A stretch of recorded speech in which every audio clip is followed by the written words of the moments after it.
अर्थ का जो पार्षद भगवत पार्षद पद है, ऐसे हर जगह से उसको तब वो जाके महावीर बनता है। सहित सहित बाढ़े भगति, प्रकृति का कोई भी वार उसे विचलित नहीं कर सकता। तो भगवान ने रक्षा क्यों नहीं की? भगवान पुष्ट बना रहे हैं, उसे मजबूत बना रहे हैं। बिल्कुल सच्ची मानी। एक शीशा ऐसे जरा सी कांच की गोली मारो, पूरा ढेर हो जाएगा। एक शीशा उसे गोली मारो बंदूक से चला के, तो भी नहीं टूटेगा। शीशा तो शीशा ही है, क्यों नहीं टूटा? बोले इसको पक्का किया गया है, गरम ठंडा कर। तो अनुकूलता प्रतिकूलता करते करते अंतःकरण को क्या बुलेट प्रूफ, हाँ, इतना मजबूत कर दिया कि काम क्रोध लोभ मोह मद मत्सर इनकी गोलियां चल रही, कोई फर्क नहीं हो, शांत। तब कहा जाता है ये महापुरुष है, विचलित नहीं हुआ। इतने प्रतिकूलताएं तिरस्कार अपमान पर विचलित नहीं हुआ। लाभालाभ परमार्थ के पथिक को देखना चाहिए कि प्राकृतिक लाभ और अलाभ में समान भाव रहे। कब रहेगा?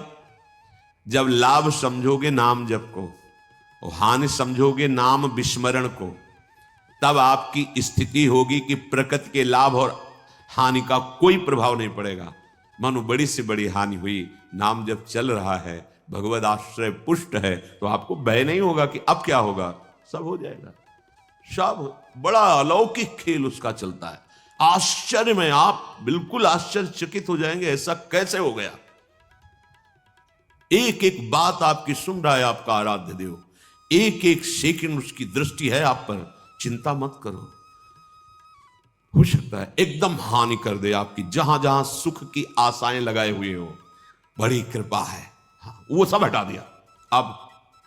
अब भी बड़ी कृपा है, अब तो कोई चिंता ही नहीं, क्योंकि जिसकी चिंता तो सब हट गया। राधा राधा राधा राधा। बहिर्मुख पुरुषों का, विषयों का, मान सम्मान का सब कुछ सानिध्य प्राप्त है, और उपासक के हृदय में किंचन मात्र उसकी प्रति लाभ बुद्धि नहीं है, तो उसकी हानि हो जाने पर उसे कभी शोक नहीं होगा। श्रीपाद कह रहे लाभालाभ, लाभ और हानि में तुम्हारे अंदर समान भाव आ जाए। कैसे आ जाएगा? प्रारंभ तो होगा ना, लाभ हुआ, अरे बड़ी कृपा, एक बार दर्शन करने गए, सब काम बनना शुरू हो गया, ठीक है चले आओ। थोड़े दिन के बाद उससे ज्यादा गिरना शुरू हुआ। अब क्या हो गया? वहां पावर नहीं रहा या यहां कुछ गड़बड़ी हो गई? कुछ गड़बड़ी की बात नहीं, अब तुम्हें पावरवान बनाया जा रहा है। आना, भगवत मार्ग में चलना, भक्ति मार्ग को स्वीकार करना, जो भागवतिक वृत्ति थी, अगर लौकिक लाभ में फूल गए तो हानि में वो छोड़ दोगे भगवत मार्ग। वो करके देखा, कोई लाभ नहीं भाई नहीं, चूक मत करना। प्राकृतिक लाभ और हानि ये दोनों समान हो करना हमारे स्वामी का कर्तव्य है, क्योंकि हम उनकी शरण में हैं, तो वो हमारे जीवन में ये करते रहेंगे। कभी अचानक एकदम सम्मान तो कभी भारी अपमान, कभी बहुत लाभ तो एकदम हानि। अब क्या होगा?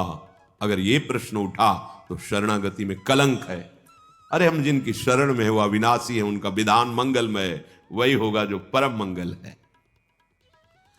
जया जयोन्नति विपन्नमानापमानादि के श्रीपाद कह रहे हैं, कभी तुम्हारी जय हो सकती है, जो सोचा वो तत्काल हो गया, और कभी सालों मनाते रहे कुछ नहीं बना। पर आपकी भावना कहां है? जैसे आप मना रहे हैं, प्रभु ये विकार हमारे मन से चला जाए, देखो आप सामर्थ्यवान हो, मुझे बहुत जलाया जा रहा है इस विकार के द्वारा, नाथ माया बहुत आकर्षित करती, मेरा बल काम नहीं करता, हे प्रिया प्रीतम, हे वृंदावन धाम, हे सदगुरु। रो रहे हैं आप,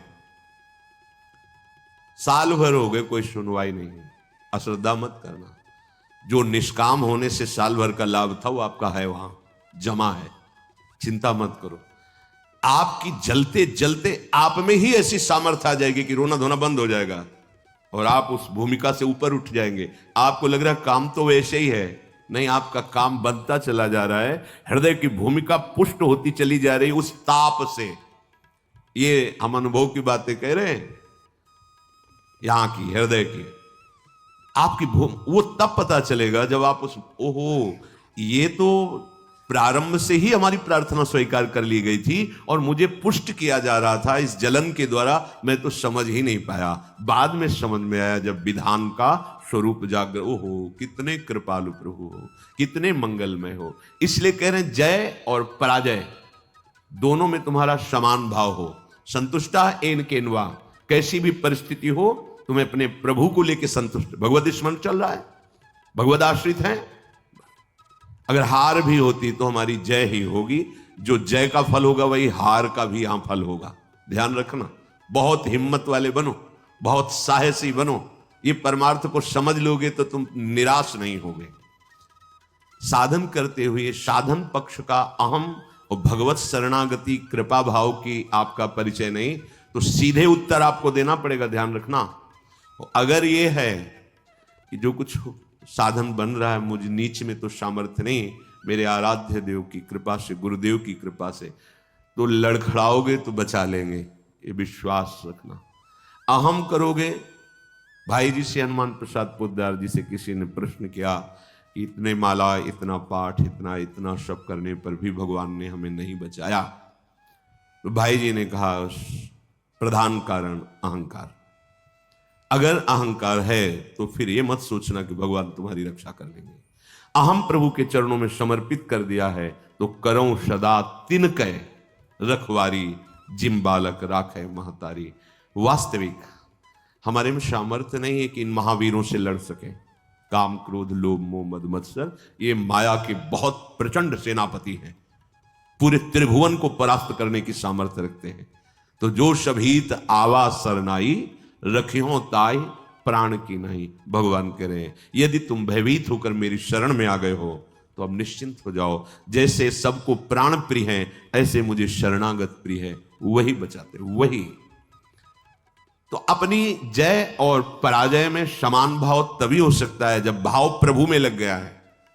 ठीक है, हम हार गए पर हम हैं प्रभु के, कदम पीछे नहीं हटाएंगे। तो आप जीत गए, जो जीतने का फल था वही आ गया। आपकी शुद्ध शरणागति बढ़ती चली जा रही है। श्रीपाद कह रहे विपन्न मानापमानादि के, मान अपमान में तुम्हारी समान बुद्धि हो जाए। होना ही चाहिए, करना ही पड़ेगा। मानापमानयो, सेवक जी महाराज ने भी कहा शत्रु मित्र समझानी, मान मान अपमान सम, दुख सुख लाभ। जब आपको कोई प्रणाम करे तो आप उसके पहले प्रणाम कर लो। शरीर स्वस्थ है तो वो पंचांग कर रहा है, आप भी कर लो। अगर शरीर इस योग्य नहीं रह गया कि बार बार झुके तो मानसिक तत्काल उसके चरणों पर दृष्टि, नाथ अब ठगने वाले नहीं, प्रभु आप कुछ भी लीला करो, मेरे आराध्य देव हो। स्वामी इस शरीर रूपी मंदिर में आप विराजमान हो, हे राधा वल्लभ लाल कृपा करो। कभी ऐसा भाव ना आने पावे कि मैं पूज्य हूं और आप सबके हृदय में बैठे हुए हैं, आपको भूल कर किसी व्यक्ति को देखूं कि मेरा वो पूजन कर रहा। नाथ कभी ऐसी अधम वृत्ति ना आवे, सदैव यही वृत्ति बनी रहे कि मैं सचराचर का सेवक हूं। स्वामी रूप से सचराचर है और मैं उसका सेवक हूं। स्वामी रूप भगवंत, मेरे भगवान ही सब। तो मान अपमान व्यापेगा नहीं। तुल्य कृष्ण निविष्ट धीरधिवसन वृंदावनम वंद्यताम। ऐसे धैर्यवान बनो कि तुम्हारा चित्त श्री कृष्ण प्रिया प्रीतम से कभी अलग ही ना हो। अगर आप मान अपमान में, लाभान में, जय पराजय में चित्त दोगे तो प्रभु को भूल जाओगे, तभी प्रभाव पड़ेगा। और प्रभु का अखंड स्मरण चल रहा है तो प्रभाव। देखो, तुम किसी को मनाने की चेष्टा मत करो। अगर कोई तुमसे नाराज है, प्रतिकूल है, कोई तुम्हें नीचा दिखाना चाहता है तो तुम उसके मनाने की चेष्टा मत करो। उसके हृदय में बैठे हुए प्रभु को दृष्टि में रखो, सब ठीक हो जाएगा। व्यक्ति को मनाने से आप हार जाएंगे और व्यक्ति के हृदय में बैठे हुए प्रभु का लक्ष्य करके तो आप जीत जाएंगे। ध्यान रखना, ये भी यहीं के चिंतन की बात कह रहा हूं। अगर ये व्यक्ति राजी हो जाए तो हमारा मार्ग निर्विघ्न हो जाएगा। यही बहुत फंसाए हुए हैं। उसको दुलार करो, उसको मनाओ, आप फंसते चले जाओगे। ध्यान रखना, इसके हृदय में प्रभु बैठे। नाथ आप तो जानते हैं हमारी स्थिति कि आपके चरणों के बल से ही है। प्रभु आप प्रसन्न होइए। नाथ, आप इसके हृदय मंदिर में बैठे हैं, इसके हृदय में भी शीतलता दीजिए और मुझे भी इसकी आसक्ति से मुक्त कीजिए। बिल्कुल बिल्कुल सही मार्ग।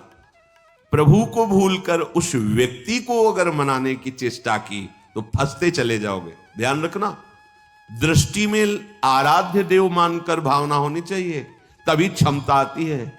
इसकी क्षमता तभी आती है, तभी हानि लाभ मान अपमान शत्रु मित्र सुख दुख में आपकी समान बुद्धि होगी। जब सम तत्व भगवत तत्व को आप देखेंगे, व्यक्तित्व को देखेंगे तो फंस जाएंगे।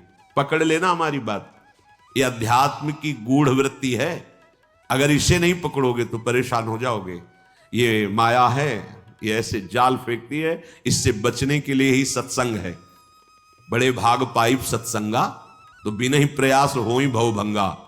ये क्योंकि प्रयास करके उन्होंने अनुभव किया और आपको बता दिया। सामने व्यक्ति को रिझाने की जब जब चेष्टा की गई है, तब तक असंतोष और क्रोध आया है। तुल्य कृष्ण निविष्ट धीरधिवशन, आप परास्त तो हो गए, इसका परिचय प्रभु को भूल गए। अगर भजन चल रहा है, स्मरण चल रहा है, भगवत दास्ता पुष्ट हो रही कि अब तो किसी काम का नहीं रहा। नाथ, आप हारे नहीं, आप जीत गए। आप गिर नहीं रहे, आप चढ़ रहे हैं। उस समय आपको अनुभव नहीं होगा, लेकिन परिणाम में आपको अनुभव होगा। दुर्वाच्यानि सहस्रशः परिभवान नीचै कृतान कोटिषु भक्षाच्छादन वास कुट्य मिलनाद दुखान्यलम कोटिशः कामाद्यैरति पीड़या च मनसो वैकल्यमात्यंतिकम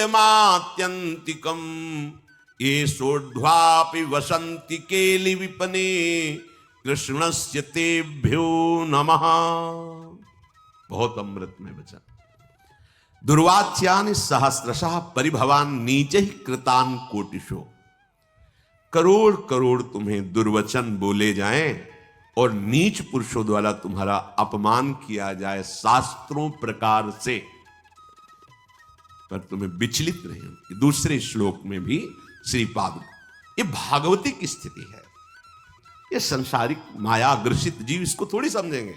जितना तुम सहते जाओगे उतनी ऊंचाई पर पहुंच जाओगे। ये सीढ़ी है, सच्ची मानिए। वो नहीं सहन कर रहा है, गिरता चला जा रहा है। आप सहन कर रहे हो, ऊंचे उठते चले जा रहे हो, और सामने वाले का भी परिवर्तन आपकी सहनशीलता से हो जाएगा। श्री एकनाथ जी महाराज गंगा जी के स्नान करने रोज जाते थे, नित्य स्नान। ऊपर से एक मार्ग में अन्य धर्मावलंबी का महल था बड़ा। जिनके पास सत्संग रूपी महाधन नहीं है और सब कुछ है, वो बुद्धि के बहुत ही गरीब होते हैं। बुद्धि के बहुत ही गरीब होते हैं। जिनके पास सत्संग रूपी धन है, कुछ भी नहीं है, तो वो विवेकवान महासंपत्तिवान होते हैं। ये भी सबको समझ में नहीं आएगा। तो वो बुद्धि का गरीब आदमी, प्राकृतिक भाव में देखने पर धनी आदमी, ऊपर महल में खड़ा देखा, बाबा जी स्नान करके थूक दिया। ऐसे तो बनता है ना, कौन थूकता है? ऐसे भी नहीं देखा। गए फिर स्नान कर, 100 बार थूका, 100 बार स्नान कर, वो हार गया। ऐसे भी नहीं देखा। नीचे उतर के आया, साष्टांग प्रणाम किया, जब कहा क्षमा करूं, ऐसे महान हृदय वाले का मैं अपमान कर रहा था, मुझे क्षमा करो, मैं बहुत नीच हूं, मैंने बड़ा अपराध किया। तो भैया आपने तो कोई अपराध नहीं किया। जो लाभ हमें 100 दिन में मिलता, वो मुझे आज 1 दिन में आपने प्रदान किया। 1 दिन में आपने 100 बार स्नान का मुझे सौभाग्य दिया।